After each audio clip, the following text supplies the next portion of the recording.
Because really the dealing with the why and how to answer it is extremely important.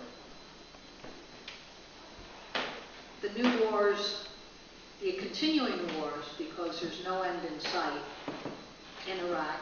There's this partial withdrawal and almost a daily demand that Iraq acquiesce to a long-term U.S.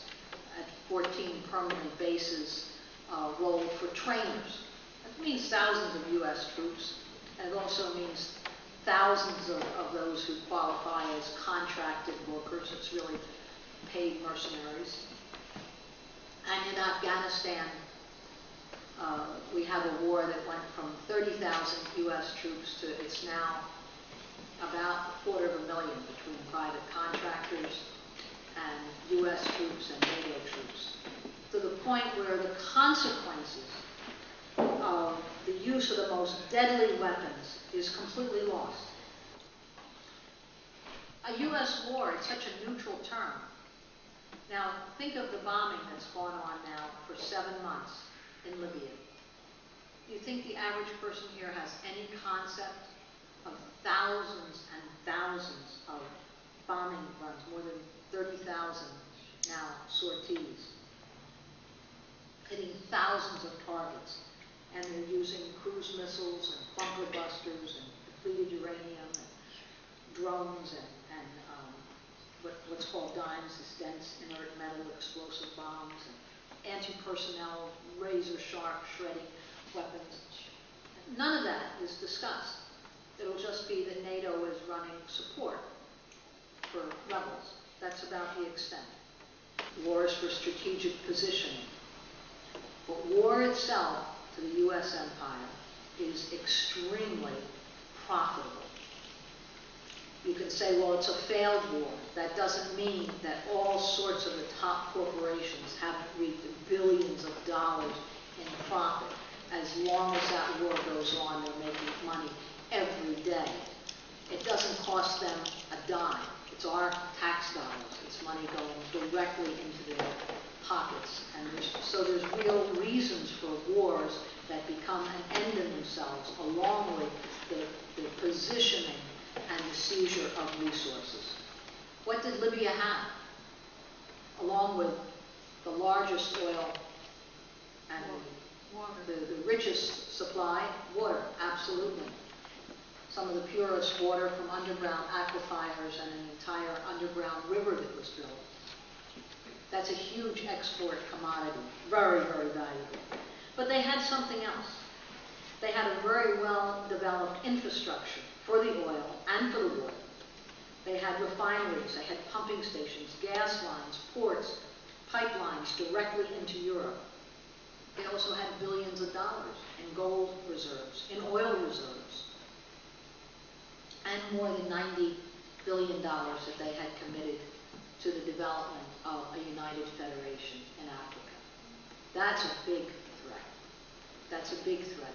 The U.S. wars to stop development, really to stop, to prevent development that's not directly under U.S. corporate control.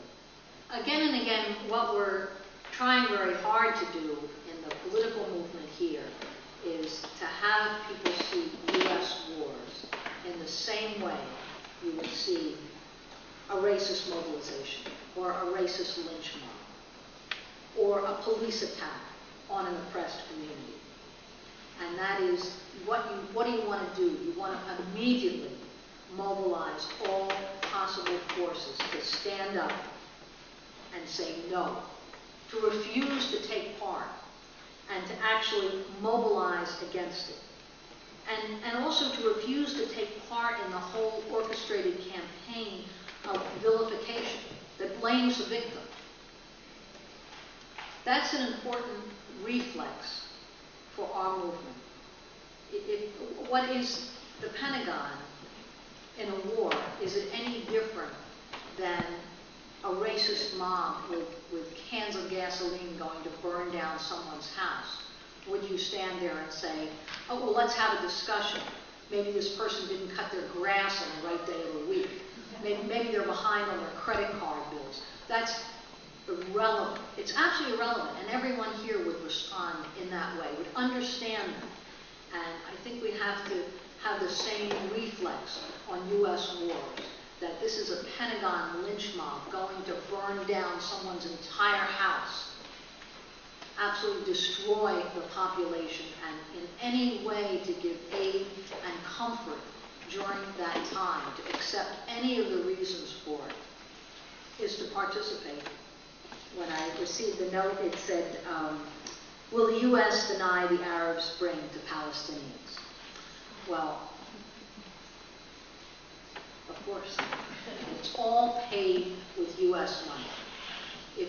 If there was the slightest interest in any kind of, even a negotiated settlement, the only thing that would have to happen is Washington even discuss for one hot minute ending U.S. aid to Israel. Never, ever, ever on the agenda. $15 million a day, every day, for 63 years. That's a huge amount of money. You know, you could say to a CEO, if you don't do this, the planet itself, the human race, will end in 20 years. In the back of his mind, he can feel that. He could even feel that panic. But he also knows if he doesn't maximize profits this quarter, he's replaceable. That is the insanity that makes any level of planning absolutely impossible. I heard I thought it was a great description of what the peace talks are and the demand for peace talks to the Palestinians. It was really compared to saying the responsible wolves and the responsible sheep should sit down and discuss what's for dinner.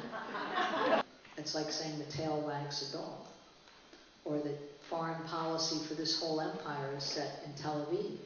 It's set on Wall Street. It's set in the Pentagon.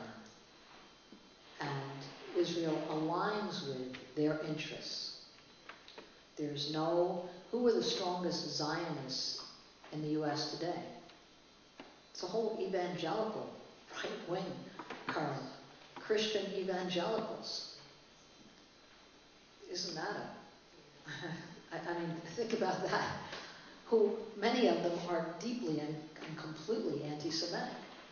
And so if the population of the U.S. really were believing the media, we would face a problem in this country where 98%, maybe 99% of the population of the U.S. supports the war. Supports all these wars. And yet every time they do a poll, it's 60 to 70% of the population is against the wars. And I'll tell you, a lot of these people, that's without listening to alternative media. I always wonder, isn't that amazing? Isn't that an amazing sign that there are more independent and free thinkers out there who somehow are sifting through the media? Now, they're not yet activated. That's our problem. But the fact that the majority of the population now is against all the wars, because it used to be, when the war was new, everyone, in large numbers, not everyone, but a huge proportion, would salute and go along with it, accept it. We asked every Egyptian that we were meeting with if they saw any possibility of change. And everyone we talked to, and this wasn't people who were looking over their shoulder, said, not in their lifetime. The same thing was true once we got into Gaza. And that was a long wait and a long problem to get in there. But at any rate, once we got into Gaza, the Palestinians there thought nothing would ever change in Egypt. 2 weeks later was Tahrir Square.